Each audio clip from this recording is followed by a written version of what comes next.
Welcome, welcome. Beautiful day, not quite so scorching hot. I'm so happy now I can sleep. So thank you for coming. This is lecture number 40. Isn't this amazing? 40th lecture. Before I introduce our guest speaker, Dr. Cooper, one of our endocrinologists.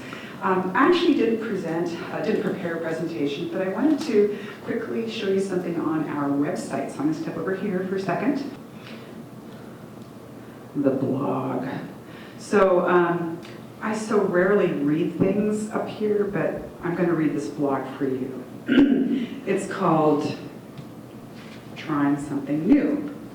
So we all have times where we try something new, either willingly or with a bit of apprehension. It could be a new exercise routine, spin class, paddleboarding, a new food, kohlrabi, it's actually really nice, or a new outfit, something that is not black. It does feel like going out of our comfort zone a bit, doesn't it? Well, I tried something new today, a baseball game. Now, I must first confess that I really don't like baseball, or so I thought. I've always loved basketball, but sadly, the Sonics have left Seattle. I'm a Seahawks fan for sure, but it's currently off season. I love watching the Olympics, but we're kind of, a few months out from the start of the Summer Olympics, so high school tennis season had just finished. Baseball just seems so slow. Well, I was gifted 2 season tickets to the Seattle Mariners playing the San Diego Padres on Memorial Day. And my daughter was super excited. She looked up the seats and said they're awesome. And the weather was perfect, so we went. And I had a great time. The pregame assembling of about 25 veterans was special. Both teams blended into line with them for the beginning national anthem. It was just amazing. Lots of flags waving. Then a 92-year-old Navy veteran threw the first pitch. Wow, what an arm. He was awesome to see him up there. The closest the stray ball came to me was about 6 seats over, so I didn't get injured. The guy just held his hat off and caught it. Wow. I did eat too much kettle corn. The weather couldn't have been more perfect. Balmy 72 degrees, with blue skies and a light breeze. And despite the recent losing streak, the Mariners won. Woohoo! Who knew? So, I'm pretty sure I could be persuaded to going back and seeing a second game. I think trying new things is good for the soul. It's good to learn how to put aside strongly held beliefs and live in the moment. And I'm pretty sure it's good for our emotional and physical well-being too. Now, about that spin class. So, as we think about new things, this program's all about change, right? Try new things. Go out of your comfort zone sometimes. Think out the box. You might surprise yourself. So I can't use that tagline anymore, I hate baseball. I actually really enjoyed that game. Now, maybe it's because they won. Maybe it was the first time experience, but just keep those thoughts in your mind. So Dr. Lori Cooper is here. She's one of our endocrinologists here at the Polyclinic. Great team and department to refer to. She has quite a lot of experience in many things endocrine, is going to help educate us and chat with us about hormones and the impact of weight and metabolism and aging. And so I'm going to set her up and we'll get going. So I want to talk to you guys about basically kind of all things hormones and how it relates to metabolism and weight. Because we do get patients that come to see us for this sometimes, and so there's kind of, it can be a very complicated thing to explain because there's a lot of different things that go into it, but we'll try and navigate through some of it. So just to kind of give you a general overview of what I'm going to talk about. So first we'll go over what are hormones. We'll talk about the thyroid and its influence on weight. We'll go over some of the various hormonal changes that happen with aging, particularly related to estrogen and testosterone. We'll touch briefly on some of these new hormones that are being discovered within the brain and gut that have to, basically are involved in kind of hormonal regulation of weight and appetite. We'll talk about the hormonal effects of weight gain, and then lead into a little bit on insulin resistance and diabetes. So what are hormones? So hormones are essentially chemical messengers that are secreted into the bloodstream that then travel to a target tissue to exert an effect within the cell. And hormones are very important and kind of carefully orchestrated at different times in life. So for example, when you're young, certain hormones are very important in growth and development and attaining vertical height growth. And then as you go through puberty, we get the surge into things like estrogen and testosterone that then become important in reproduction. They're involved in regulation of metabolism, some effect on cognition and mood. They affect our bone health, they can affect our electrolytes. They really can affect pretty much any other system in the body. So in endocrinology, we view them as the most important thing ever. So essentially, when you have too little or too much of a certain hormone, that is when a disease state can occur. So in terms specifically to weight regulation though, some of the hormones that we hear mostly about are thyroid, cortisol, estrogen and testosterone, leptin and ghrelin. These are kind of some new players on the block that we're learning about with the appetite regulation, and then insulin and glucagon. So we're going to start out with the thyroid though, because that's the one that a lot of people have questions about a lot of times. So the thyroid is essentially this butterfly-shaped gland that sits in the front of the neck right here. It's about the size of 2 thumbs if you put them together right here in your neck.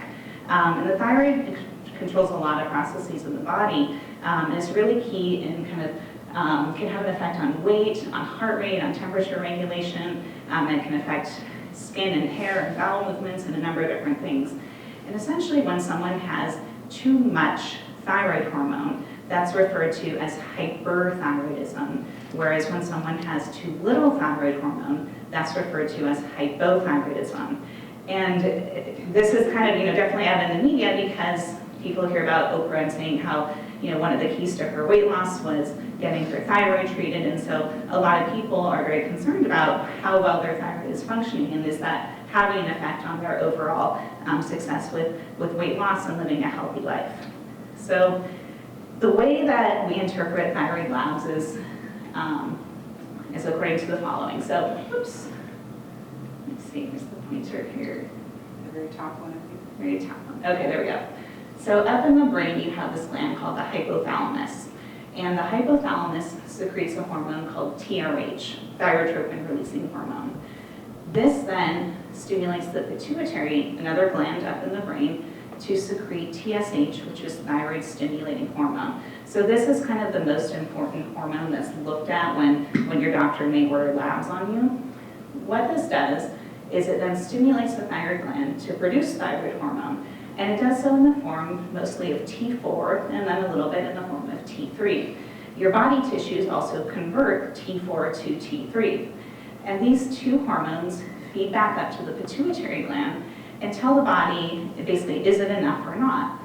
If the brain senses that there is not enough thyroid hormone in the body, what it does is it increases its output of the stimulating hormone to stimulate the gland to make more. Sort of like if your body was a room and your brain was sensing that it was too cold in the room, meaning not enough thyroid hormone, this is the dial on the thermostat that it turns up to kick that furnace into higher production mode. So conversely, if the brain senses that the thyroid is making too much thyroid hormone, that feeds back up, the brain decreases its output of that stimulating hormone, so then the thyroid gets a message to kind of cool down its production. So a lot of times people may get confused in terms of whether a low thyroid means an underactive thyroid or an overactive thyroid, because it all depends on which set of these labs we're talking about, and that's where it can get difficult to understand what's going on. So essentially, a high TSH indicates an underactive thyroid, and a low TSH indicates 99% of the time an overactive thyroid. And a normal TSH is just normal. With the normal range for a TSH, it varies according to the lab, but for most purposes, it's about 0.5 up to 5 or 5.5. And that can change as you get older. So we know that, for example, when women are in their 20s and 30s, it's much more common to have a TSH that's in the lower part of that range. But as you get older and into your 50s, 60s, 70s, and so forth, it's normal to drift up toward that upper end of the range. So, so a higher TSH that's still within the normal range may be associated with a very modest weight increase. And generally, we're talking on the order of maybe a few pounds. There's a study that looked at TSH levels in women 65 and above. And basically, when they compared women who had a TSH of 6.7 compared to someone with one of 2.2, it was associated with a very slightly higher baseline weight, but not with necessarily weight change over time. And what it boiled down to was it was about 1 extra pound per 1 unit increase in that TSH. So on average, for example, someone with a TSH of 2 or 2.5 versus 6.5, you know, we're talking maybe a few pounds difference, not a whole significant amount. This relationship was not true when it was studied in men. So in men, that same variation was not associated with any higher weight. So the question is, you know, do we treat these mild TSH elevations, what we call subclinical hypothyroidism? And we actually don't, just because treating them down to a lower number doesn't really actually produce any significant amount of weight loss within the normal range. So it ends up being a fairly complex process, and it's not all, weight gain with an underactive thyroid is not necessarily related all to excess fat accumulation. When people have untreated hypothyroidism, their basal metabolic rate may decrease somewhat. And the basal metabolic rate basically refers to the minimum amount of energy that is expended per unit time. So generally, for people, we're talking about the calories that your body needs to exist over 24 hours, okay?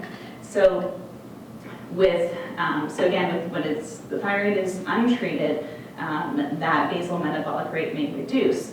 And generally, the higher that TSH goes, the more hypothyroid someone is, then they may have more weight gain. But again, it tends to be modest. Even in severely untreated hypothyroidism, we're talking about 5 to 10 pounds. And to actually have overt obesity just related to the thyroid alone would be very uncommon. The other thing is that most of the weight gain that people get with an untreated thyroid is actually more related to water and salt retention than it is to increase fat deposition. The reason is that when you have an underfunctioning thyroid, it can affect some of the channels in the kidney that help with resorbing water. So you have a tendency to kind of hang on to more water in your system. And really when weight gain is the only symptom of an underactive thyroid, the weight gain is unlikely to be solely due to hypothyroidism. Now when women or men too come in to me for hyperthyroidism, a lot of times they say, oh, why didn't I lose weight? I thought that was the one good aspect of this that I was hoping for. And I say, sorry, it doesn't always happen. The reason is that when you're hyperthyroid and your metabolism is really revved up, people may lose weight, but it also really increases appetite too. So a lot of times people just kind of eat enough to account for that increased metabolism, and so they don't see that net weight loss. And so they just have to kind of explain that to them when it doesn't occur. But when you're hyperthyroid, the metabolism is revved up much more than when you're hypothyroid.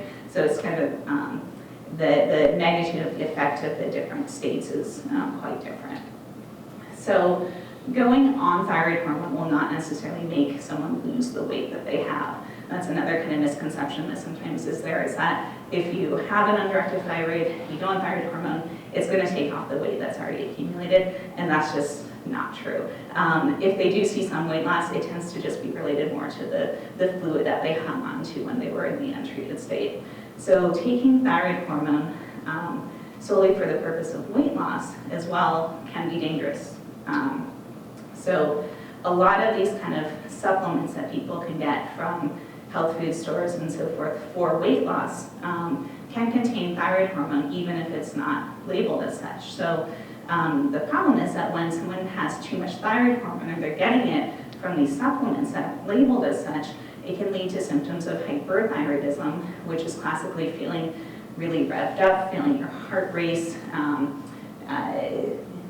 getting very tremulous, And long-term, it can lead to things like osteoporosis, and it can even lead to arrhythmias or abnormal heart rhythms, which are very, very unsafe. So the New England Journal of Medicine, which is sort of the premier medical journal that there is, in 2015 had a study that showed that over 23,000 ER visits per week occurred, and an estimated 2,100 hospitalizations annually in the US that were attributed to events related to these dietary supplements. Most of these were weight loss supplements, energy drinks, and these kind of thermogenic weight loss aids. And these events basically cause things like the rapid heart rates, chest pain. Most of them occurred, the majority in younger people, because they're probably the ones more likely to be doing all these energy drinks and so forth. But presumably a lot of this is related to some of that thyroid that may be contained in those products. Another journal in 2013 looked at a study that basically showed that even a lot of supplements that are just labeled as not necessarily for weight loss, but just for thyroid support, the 9 out of 10 of them actually contain thyroid hormone in them. So this is something that we never recommend people doing those sorts of things, because again, when someone takes thyroid hormone when it's not needed, it can revert basically lead to many complications. So now let's talk a little bit, and feel free to interrupt if there's any questions as I go through and move from hormone to hormone. So now into cortisol. So cortisol is essentially a stress hormone that's secreted from the adrenal glands. And the adrenal glands are these two, so you have two of them, they're basically in the abdomen. They sit on top of the kidney, and they're these two kind of hat-like structures. And they make a whole bunch of different hormones, but cortisol is the one we think of with weight. So it is normal for cortisol to increase in times of acute or chronic stress or illness. It's a normal response of the body to do that. When someone has low cortisol, we refer to that as adrenal insufficiency, and that is not associated with weight gain. That's associated with someone being extremely sick, nauseous, vomiting, losing weight rapidly.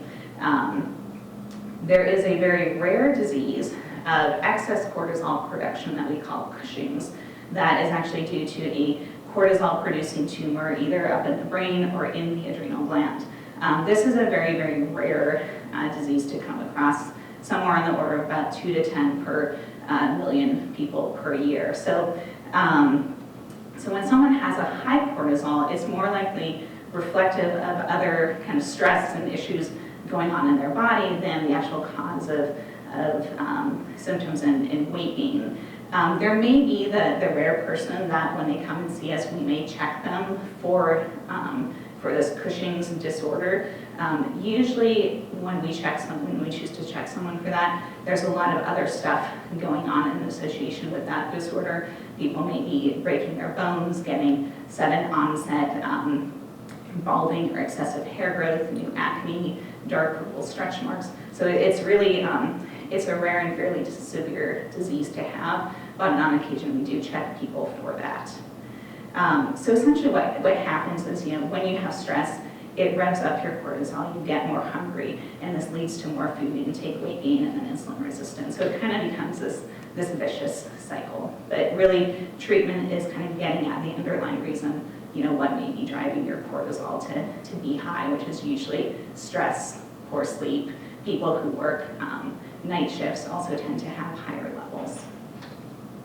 So moving on to kind of aging and sex hormones. So starting with menopause. So what normally happens before menopause is that this, again, all important, pituitary gland up in the brain is secreting hormones, FSH and LH. And these stimulate the ovaries to then make estradiol, which is the main estrogen present in your system. And that feeds back up to the brain, and it exists as this kind of nice and balanced loop. What happens in menopause is these ovaries basically stop working. they have an expiration date on them, unfortunately. And so really actually from the time we're born, their function and the number of eggs contained with them, this starts to plummet. So it's kind of a downward trend from the time you're born, but really the average age of menopause is around 51 in the US. And so then what happens is as they start to fail, that estrogen level starts to go down, and the brain, not really understanding what's going on, starts to send out more and more of this stimulation to those ovaries to tell them to start working again, but they just check out and they're not going to respond anymore. So generally we refer to perimenopause, in case you've heard that term, as kind of a 3 to 5 year window surrounding menopause. And then menopause is defined as being 1 year out from having had your last menstrual cycle. And so what that means is that a lot of times we diagnose it retrospectively because we can't really say until 1 year after that, oh yeah, you went through menopause. And the symptoms of menopause can last quite a while, but again, average age is 51. So the questions are really kind of how does weight affect the timing of menopause and menopausal symptoms, and then conversely, how does menopause affect weight and body composition? So in terms of age at menopause, so some studies have shown that women who have a higher BMI, body mass index, and more kind of upper body fat distribution may be associated with a slightly later age at menopause, but for as many studies as you find saying that, there's others that say, there's not really any difference. What we do know though, in terms of menopausal symptoms, these can be more severe in women who have a higher BMI. And what we talk about are vasomotor symptoms. So these are basically the hot flushes, the night sweats, the insomnia, the just feeling not very well at all. And these are more likely to, again, be reported by women with a higher body mass index. The hypothesis behind this is essentially that adipose tissue or fat acts as an insulator in the body and interferes with that thermoregulatory mechanism that helps with heat dissipation. So the more kind of padding someone has on their body, the less likely that heat is going to be able to diffuse. So, if you go and stand in front of if you're already hot and you go and stand in front of a fireplace in a t-shirt, you're probably going to be much more comfortable than if you went and stood in front of it in a big down parka. So the thought is that, it's these women, then the higher the BMI, kind of the more severe symptoms that they may get.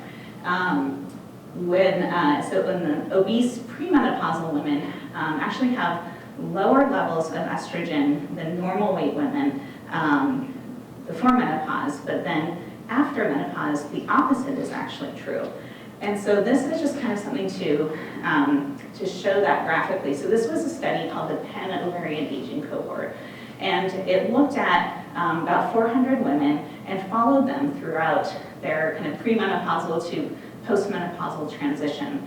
And these are the listings for the body mass index. So the purple line here is the women who had the highest body mass index before menopause, so premenopausal, and then their estrogen level on the side. So these women started out with the lowest estrogen level compared to women who had body mass indices less than 24. And this trend kind of stays steady through early menopause as they're transitioning through, and then at late transition, everyone sort of equalizes. But then in the postmenopausal state, what happens is those women who had the highest BMI then actually have higher estrogen levels. And so what would be the reason for that? So another thing that we see is as you march through, this is looking according to waist circumference. So women who had the highest waist circumference before menopause had lower estrogen levels, but as we follow them through the transition, they have higher estrogen levels after menopause. And so the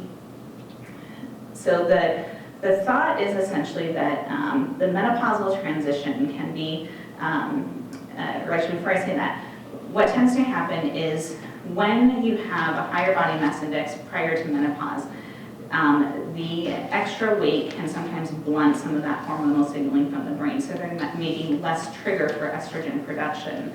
But as you then lose the ovaries as a source of estrogen in your body once you're through menopause, what happens is that the adipose tissue, the fat, is actually somewhat hormonally active, and it's making estrogen, and it's doing so by converting some of the androgens in the body, these are male sex hormones, into estrogen. And so the more mass someone has and body weight they have on them, the more there is to make that extra estrogen after menopause. So the menopausal transition can be associated with weight gain in obese and non-obese women. But the same weight change actually also happens in men around the same age. And men don't have a sharp decline in their testosterone levels at that age like women do. So this really kind of implies more chronicity as opposed to reproductive hormones necessarily being the culprit. We do know that menopause is associated with an increase in abdominal, subcutaneous, and visceral fat. And the difference between the two is, so subcutaneous fat is just kind of the fat that's, under our skin, that's, stuff that we see. The visceral fat is the fat that's deeper inside. This is the fat that surrounds our vital organs. And this is the fat that is particularly worrisome in terms of health-related consequences. So when you have lower estrogen levels after menopause, you get reduction in lipolysis and lipoprotein lipase. These are kind of the processes that break down fat in the body. And you get this accumulation of visceral fat. And this is kind of critical in the development of things such as insulin resistance and diabetes. So we know that, so what about giving hormone replacement therapy or HRT to women? So we actually know that when women go on HRT, they actually have a reduction in the central weight gain and visceral fat and an increase in insulin sensitivity. But we don't ever prescribe HRT for this purpose alone. The reason is that, in certain women, they may need to go on estrogens and maybe progesterone, depending on the situation, around that time of menopause for treatment of symptoms. But it's not without risks. So anytime you give a hormone, there is a risk from it, and you have to carefully weigh those benefits. There's a study that had come out, almost a couple of decades ago now, called the Women's Health Initiative. And this study basically had looked at thousands of women who were on hormone replacement therapy. And this was, back in a time when tons of women were on this. It was just sort of like, you're going through menopause, you go on hormones, no question. And the study came out basically showing that there were increased risk of things like blood clot and stroke and heart disease and breast cancer. And when the results got released, it sort of scared all these women away from being on it. And sort of, overnight, it's like everyone got taken off of their HRT. And so the study has actually since been re-examined and heavily criticized because the population of women in that study, the average age was 62, and that's not the average age of women who typically need to go on HRT. And so the thought is that when it was started that late in life, it is associated with those complications. But when you're starting it younger, it's probably a lot safer to do, but nonetheless, there are risks of it. And so that's why, again, we don't start it for, indications that are not yet approved at this point.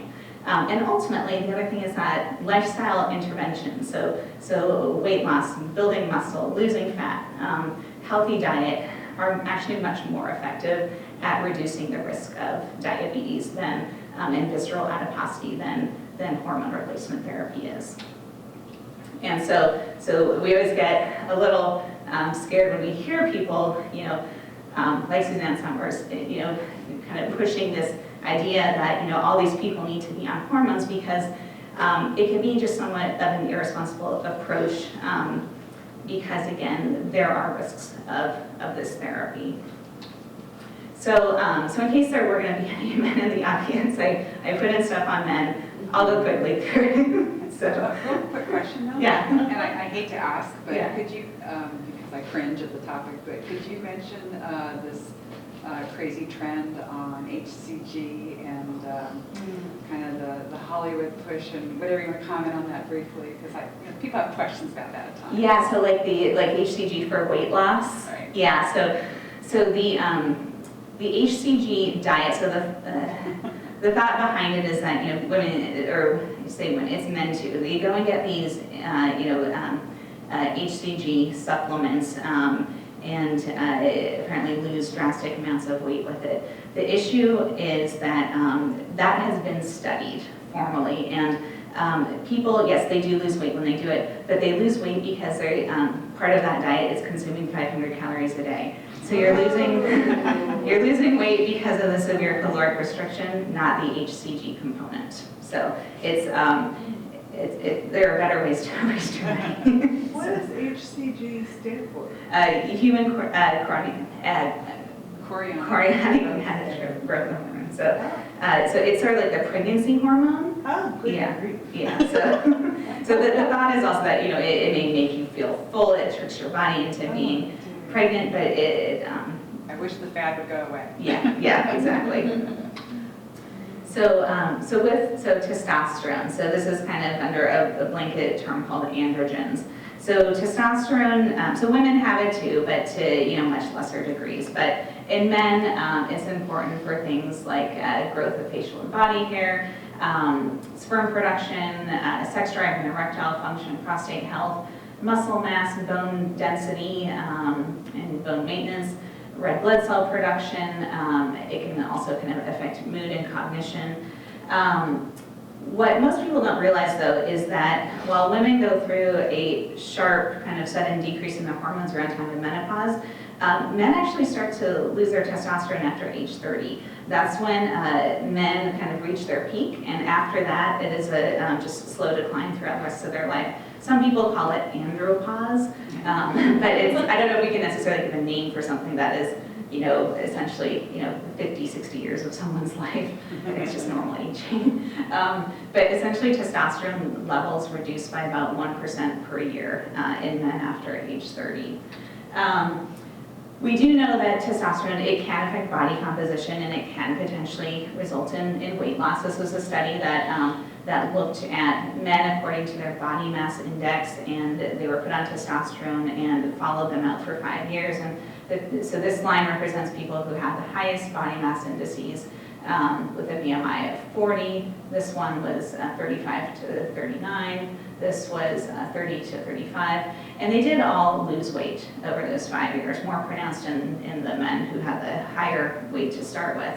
But again, we never prescribe testosterone for this purpose because, again, just like with estrogen in women, testosterone in men can be associated with risk. And so if a man is truly low in testosterone, we can consider treating if they're having that and other symptoms, but to prescribe it just for the purpose of weight loss is not done. So what about aging? So weight gain in middle life is largely attributed to reduced energy expenditure, and this is due to reduced physical activity, loss of lean body mass, and most longitudinal studies support chronologic aging as the largest factor in weight gain and waist circumference, because a lot of times, even if you know, people may feel like they haven't gained a significant amount of weight compared to like their 40s or something, you know, by the time they're 50 or 60, chances are that the body composition changed, though. Chances are that you don't have that, you know, even if your weight isn't significantly different, you don't have that same muscle mass as you did when you were 20 or 30 years old. And that is kind of, you know, key in a lot of these, you know, other processes that take place. And so people start to see a slow creep up in their weight over time. And this is, again, normal slowing of the metabolic rate as well. Worsened sleep as you get older can also contribute. So people get things like sleep apnea, which can also interfere with weight issues. The way that we usually break it down to patients, and you guys may have seen these numbers before, but 1 pound of fat is 3,500 calories. So that's if you were able to take it and convert it all to energy, what it would be. What happens is that if you consume 100 extra calories a day beyond your metabolic needs, and that's not even a snack. That's like a small snack. That's, you know, 4 or 5 extra bites at dinner. That's next to nothing. But over a month, that's 3,000 calories, and that's essentially a pound. And then over a year, that's 10 to 12 pounds. And that's how this kind of creeps up on people, because if you're not increasing your energy expenditure to account for that, it's gonna start to add up slowly. And then to kind of amplify it, if you had 300 extra calories a day beyond your needs, and that's, you know, just a normal snack, or, you know, even a drink from Starbucks probably has no more calories than that. But over a month, that's 9,000 calories, and over a year, that can be 30 pounds. And so that's what can happen to people. The way that, another way to kind of think of it, and I'm stealing this analogy from Dr. Gross, who's one of our other endocrinologists. He kind of breaks it down into like a Hummer and Prius idea. So when you're young, you're like a Hummer. Your body just needs tons and tons of fuel to keep it going. But as you get older, you become more like a Prius. You don't need that same amount of fuel to keep your body going. And if you continue to feed it with that same amount that you did when you were young, it's gonna accumulate. So let's talk a little bit about some of what we call the neurohormones that are involved in weight. And so this is an evolving area of study. This is sort of like an area that's been exploding over the past 10 years, and we're still trying to figure this whole system out. But the main ones that people may hear about are called ghrelin and leptin. So ghrelin is a hormone that's produced in the stomach, and it basically is what makes us feel hungry. And then leptin is a hormone that's made by fat cells, and that's what makes us feel full. So before eating, someone's going to have high levels of ghrelin and feel really hungry. And then after they eat, that ghrelin's going to go down, and the leptin is going to go up, and that's the satiety hormone. That's what makes us feel full and satiated. So again, kind of in an unfed state, your fat cells are kind of empty. There's no signal from the leptin up to the brain. And so we eat. And then once we eat, those fat cells get full. The leptin then satisfies the brain. That hormone or that hunger signal goes down, and we stop eating. So then the question is, when someone has a lot of extra fat on their body, fat cells, why don't they always feel full? Because theoretically there should be tons of this leptin around, right? So it may be more of an issue with leptin resistance as opposed to actual leptin deficiency.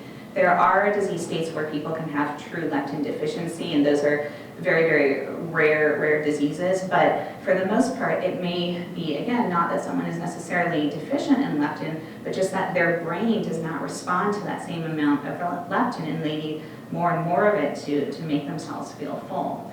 To kind of illustrate what some of these hormones do in response to weight, which is really kind of unfortunate. I'll just show you guys. So this is just one example of many studies that have demonstrated this, but one study basically took 50 overweight and obese patients and put them on a 550 calorie per day diet for 10 weeks. Very severe caloric deprivation, okay, or restriction. On average, they had great weight loss, 30 pounds in 10 weeks. And so that was about 14% of their body weight. And at 1 year, most of that weight stayed off, but not all of it. And by about 15 months, they were down to about 8% of that loss. And what actually happened was that they kind of looked at this kind of internal gas gauge, and they found that it went down about 65% instead of 10% that would have been predicted, meaning that the body sensed that that it needed more to fill up the tank. It was sensing that the tank was empty and it needed more fuel to fill it up. And so the leptin was low, and the ghrelin, that hunger hormone, was actually revved up to make them feel the need to eat more. The metabolic rate also remained lower even after 1 year of doing this 10 weeks of restriction. So really, it's not solely a lack of willpower as the cause of weight regain in people, but there is this physiologic factors that go into making one predisposed to return to a certain set point. The body likes to kind of be comfortable at a certain weight, and a lot of times people notice, like, I kind of hover between this 10 or 20 pounds, and I can deviate a little, but I just always kind of keep going back to that. And that's because the body really defends that set point. And it doesn't mean that it's impossible to get away from it, but it means it's harder. And your body will keep trying to pull you back to it, and you have to keep fighting against it. And I'm curious if you know if there's newer data about the rapidity of weight loss, if there's a difference in terms of that kind of set point you're referring to, fast, crazy weight loss versus more gentle weight loss, or is there data yet about that? So I don't know. I think the general thought is that when someone loses weight like this very, very quickly, The problem is that it's just not sustainable. And so it's likely that, more of just the lifestyle interventions, that you can maintain long-term are what's going to keep you healthier long-term and help you maintain that weight loss. Because if you're just in this constant state of up and down, this is kind of what yo-yo dieting is. It's just, you lose a bunch of weight and then you go back to what you're doing before and you gain it back and then you lose it again. And ultimately it's, the body is probably going to adapt better to just kind of slower, gradual, healthier weight loss. So why would this kind of mean mechanism have even been started to begin with? Because essentially it's basically working against us to keep weight off. And the mechanism really it probably goes back to our genetics. So this would have been advantageous for a lean person in a nutrient-scarce area, but not someone in a food-abundant society with little need for physical activity. So if we think back to our hunter-gatherer days, when people were having to forage for food, it would have been advantageous to have a low metabolism because you don't want to be burning through all your supplies. You need to be hungry, you need to hold on to what you get in case you come across a time where there is no food or nutrients available to you. But the problem is that our genes don't adapt as quickly as our society does, and so this same mechanism in today's society where food is all around us and cheap and easy to come across, is really not a benefit to us anymore. But unfortunately, we can't change our genetic makeup in that regard. So those genes just aren't adapting fast enough. So we talked some about the effects of kind of hormones on weight, but what about the effects of weight gain on hormones, and what does that do? So the main things we think about are insulin resistance, type 2 diabetes, and then effect on basically kind of reducing sex hormones, and then sleep apnea, again, kind of with weight gain can kind of turn down a lot of these hormones and reduce sex hormone levels. And so in general, kind of, a lot of the, when people do become more and more overweight, just those hormonal signalings that are coming from the brain to make estrogen and testosterone get reduced. And so a lot of times we say, exercise can actually, for men, as we're talking about getting older, but can actually help in bringing some of those hormone levels back up. These are slides that you guys may have seen various versions of these before. A lot of docs like to show them. This is basically kind of looking at the rates of obesity and diabetes over time. So this is put out by the Center for Disease Control, and they update these every year. And so what it shows is, so this is obesity, so BMI 30 and above, and the rates of it in each state. And so this is back in 1994, and then diabetes over here. And we can kind of see that, you can kind of overlay these two maps and get a sense that, yeah, where there's more obesity, there's going to be more diabetes. But what these maps show us is that this is kind of increasing throughout the country. So as we move forward, and we're going to move from 1994 to 1996, you see the country starting to become darker, and essentially the darker the states become, the higher the rate of diabetes and obesity. And then let's move forward another 2 years. And look, now we're getting some states that over 26% of the population are obese, and we're getting rates of diabetes of 9% or more in the population. And again, this seems to a lot of times kind of start in the south and mid-Atlantic, and then the West Coast kind of tends to be more of the healthy side of the country. But then let's move forward another couple years, and the whole country is again becoming darker. Obesity is increasing, more prevalent, more states with higher rates of it. Diabetes becoming more prevalent. Moving from 2000 to 2013, this is what we see. And this is honestly what terrifies us, as healthcare providers, as people who are, trying to work to kind of combat things like diabetes, is that this is happening before our eyes, and we see this. You can follow these maps every single year. And so now the majority of states have obesity rates of 26% or higher and diabetes rates of 9% or higher. These are really staggering numbers. Just to show you guys, so this is again just looking at again through time, 1994 to 2000 to 2013 for obesity, and then diabetes from 94 to 2000 to 2013. So as rates of obesity increase, diabetes increases as well. And then, presumably other health-related problems that come with that, heart disease, hypertension, all those things. So let's talk a little bit about insulin resistance. So essentially the pancreas is this gland that sits right here in the abdomen and makes insulin. So insulin basically increases in response to blood glucose levels, and it transports glucose from blood into cells so that the cells can use it for energy. And this is in every cell of the body that glucose is used. When we get an increase in fat, especially in that visceral fat, that fat deep in our bellies, it leads to insulin resistance. And what that means is it takes more insulin to do the same job. So looking at it pictorially, this is what happens. So this is a cell, this is glucose in the blood, and it needs to enter the cell through a doorway. Insulin is like the key or the bouncer in order for that glucose to get in. So you need insulin to come, unlock the door, and let the blood sugar in.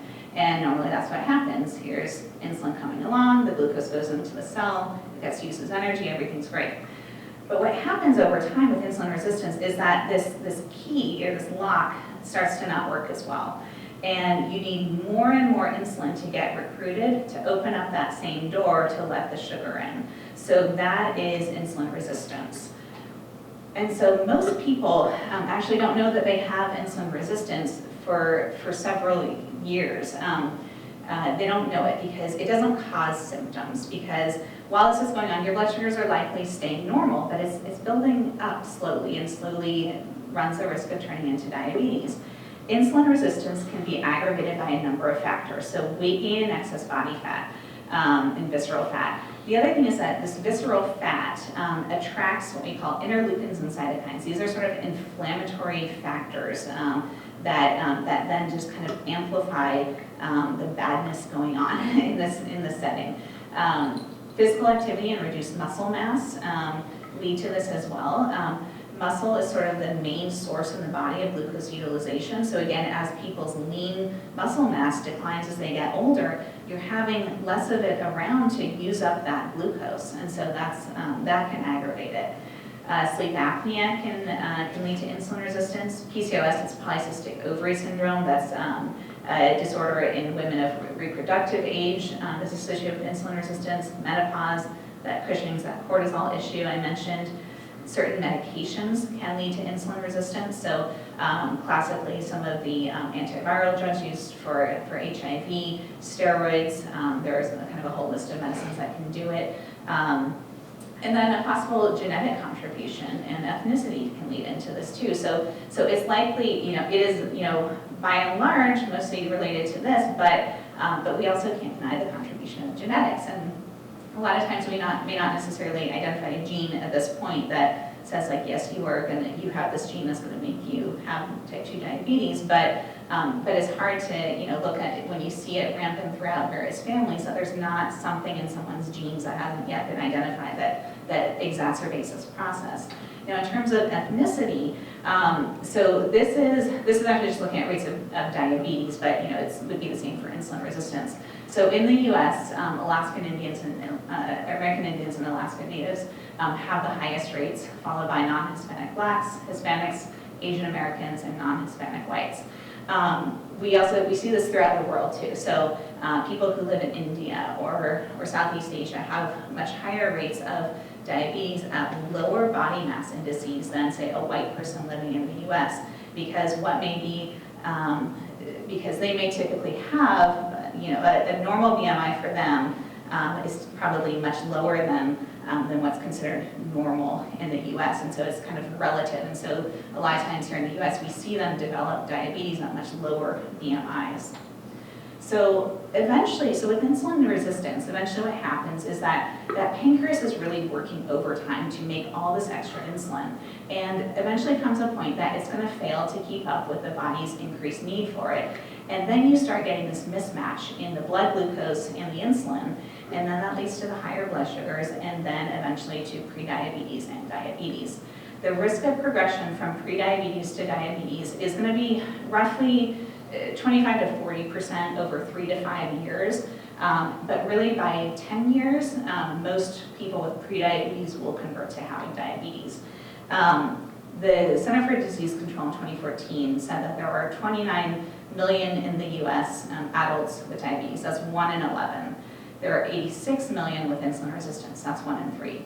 So by their calculations, by 2015, 1 in 3 adults will have diabetes. Now that sounds staggering, but again, if we think back to those maps, that's what we see happening. It's spreading across the country like wildfire. So the other thing is that people with diabetes also have about 2 times the medical cost than someone without diabetes, because it's related to time off work. People need time to come and see their primary docs or their endocrinologists, and they have to pay for these medicines. They have to pay to check their blood sugars, and then the costs associated with the adverse outcomes from diabetes. So if they get complications in their eyes or their kidneys or their nerves, that all adds up. So really, pre-diabetes should sort of be this yellow light of, it's this caution to kind of get, put steps in place to prevent that progression to diabetes. So one of the studies that is sort of key in this and how we understand what is best to prevent this was called the Diabetes Prevention Program. So this was a study looking at about 3,200 people who were obese but had pre-diabetes, so not diabetes. Average BMI was 34, all age ranges, but average age was 51. And these people got randomized to 4 different arms of the study. The first one was a lifestyle intervention arm. So these people basically went on a diet. They had physical activity of 150 minutes per week. They reduced their body fat by 7% and behavioral modification. And they got coaching and hand-holding all throughout this process to really keep them on track with it. The other arm was the metformin arm. So metformin is a type 2 diabetes medicine. It's sort of one of the first line medicines for diabetes. There's another arm that was placebo. So they got placebo pills and they got information on lifestyle changes, but they didn't get that coaching to go through it. No one was walking them through the process of having to implement those changes in their life. There's another arm that was triglyzone. This arm ended early because of safety concerns with the drug, so really it was these 3 arms that continued in this study. And what they found is that in the intensive lifestyle arm, there's a 58% reduction in progression to diabetes. On average, these patients lost 15 pounds, and they found that for each kilogram of weight that they lost, there was a 15% reduction in diabetes risk. So when you hear people say like, oh, even losing 5 to 10% of your body weight has benefit, it's true. It's true. And particularly for those who were older, who were over 60 years old, their risk actually reduced 71%.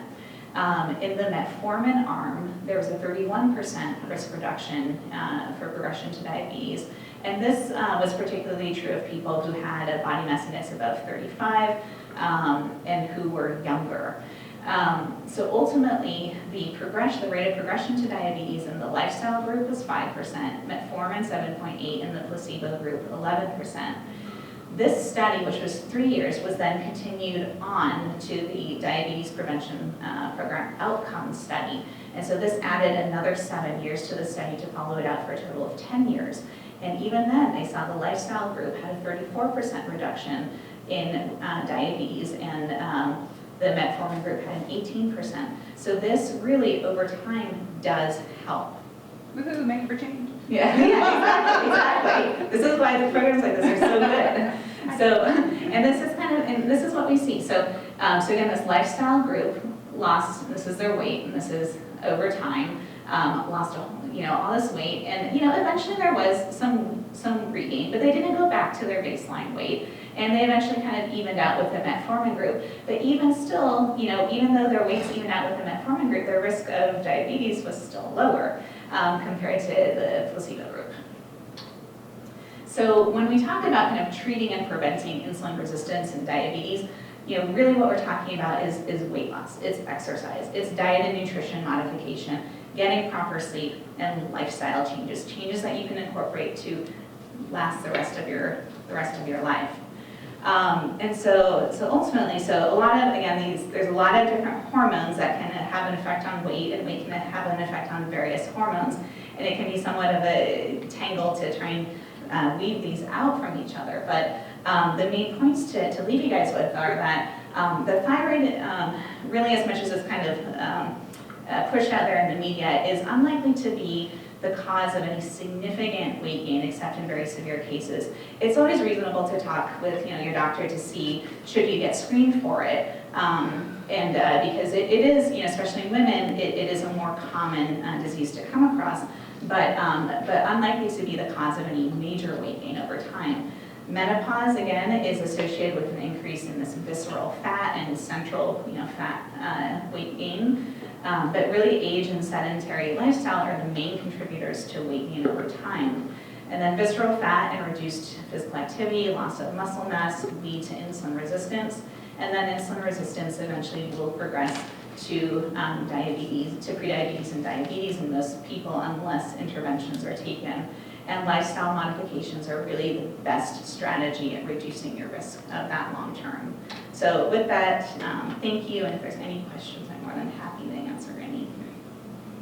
Yeah. When you were talking about the pancreas stuff, is there any connection between people who have like prediabetes and insulin resistance, diabetes, and then getting pancreatic cancer? Not that we know of. Yeah, not that we know of. Pancreatic cancer can sometimes present as diabetes, but it's luckily pancreatic cancer, while horrible, is relatively rare, but that sometimes is how it presents. But we don't necessarily know of any increased risk associated with long-term having diabetes and increased risk for that. Yeah. In the map of Wyoming, Mm-hmm. do they know why Wyoming is? Because then all the Wyoming have the least amount. So some of it may be because there may be less reporting rate as well. So sometimes we may not have quite as much data on one state compared to another.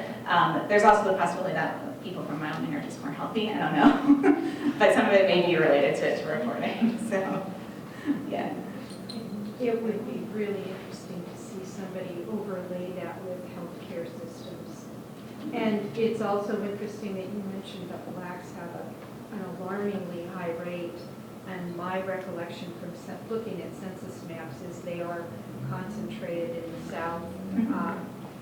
So that seems to overlay, but boy, it'd be interesting because hearing you talk and my own experience, I don't see how a doctor can really deal with the patient with something that's complicated in a 15-minute appointment. It's very hard, and that's why, sometimes people who have these issues may sometimes, come and see this because primary care docs are wonderful at managing this. But the fact is that, a lot of times they have so many other issues that they have to deal with that sometimes patients do come to see us, especially when things like diabetes get to be more severe. So, there are certain medications that, are kind of first and second line to go in for diabetes, but some of the newer medications, or when it progresses to someone needing insulin, might be beyond either what the primary care doc is comfortable doing or really has the ability to address in, such a short, 15-minute clinic visit. So then that's why they might come and see us. Quick question on leptin and ghrelin. Mm-hmm. There are certain people in the community that measure that a lot, and Yeah. to me it seems like it's not really that clinically helpful. I would agree with you. I just wanted your opinion on that. Yes, so there are some people, or you may see advertisements for checking a whole slew of different hormones, and a lot of times people come with us asking us to then interpret these, which is always difficult because a lot of these hormones are not things that are necessarily ready for prime time in measuring because we don't know how to necessarily interpret them, or even if someone's leptin may appear high, what does that mean again? Because it may not be it might be a leptin resistance issue as opposed to deficiency, and what do we even do about that? We don't have a treatment for that. And ultimately, what it all boils down to anyway is,